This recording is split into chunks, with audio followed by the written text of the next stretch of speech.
Magandang araw mga idol at mga kasangkay. Siyempre mga kasangkay ay dito tayo ngayon sa McDonald, no? Itong McDonald na ito mga kasangkay ay ito ay kapitbahay ito namin. Dahil kami ay andyan lang kami sa kabila at siyempre ay kasama natin ang atin mga kasangkay. Ayan ha.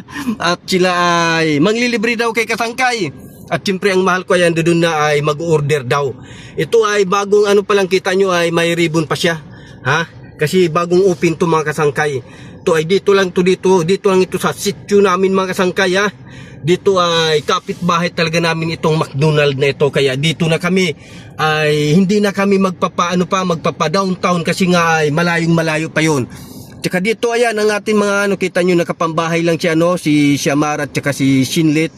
Ay si Kalia naman, si Iris naman ay nakaano talaga. Nakapang naka-attire talaga ha. Siyempre ay at ang inyong kasangkay din ay ganun din. Tsaka siyempre ay mamaya na tayo pupunta doon mga kasangkay at ando doon ang ating mga kasangkay. At tsaka siyempre ay itong McDo na ito titikman natin ito kung ano ang lasa ng kanilang luto na bagong bago talaga. Kasi siyempre ay bagong open, bagong lasa, bagong bagong luto. Bagong luto, bagong lasa at saka siyempre ay bagong open. So ayun mga kasangkay, so siyempre ay siguro ko ay may promo to kasi siyempre bago ay bagong bago diyan sa kabila naman ay Jollibee.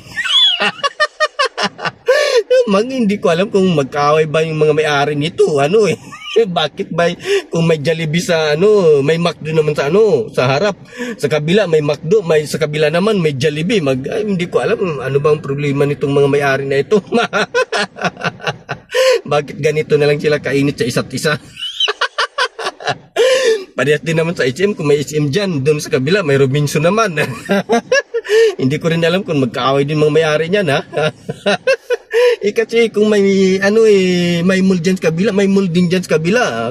Parehas din tong dalawa na ito, yung Jollibee, may McDo. So ngayon dito tayo ngayon sa McDo mga kasangkay. Sa susunod naman tayo doon sa kabila So ayan, kasi open nga, siguro ko ay sabi ng mga nakakain dito mga kaibigan ko ay masarap daw dito yung mga yung mga bagong luto.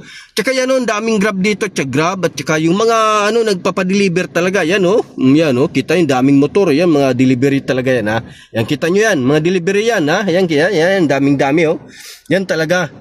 So bababa na tayo mga kasangkay para tayo ay makita tayo ng mga ng mga ayan. Ito dito ay Adila at saka dito naman yung sa amin. Yan. Itong mga kahoy na yan. Papasok ka doon at doon sa amin na yan. Kapitbahay talaga namin itong McDo na ito mga kasangkay. Kaya yun. Bababa na tayo at para kakain tayo at saka siyempre para pupunta doon sa Malco. Ayan mga kasangkay. Siyempre ay madami dito kumakain na kahit na barangay lang to dito. So yun mga kasangkay, so siyempre ay bababa na si kasangkay para kukuha at kakain at kasi nga nagugutom na kasi tanghali na Yun, maraming salamat kasangkay at siyempre please subscribe, comment and share. Thank you so much mga idol at kasangkay.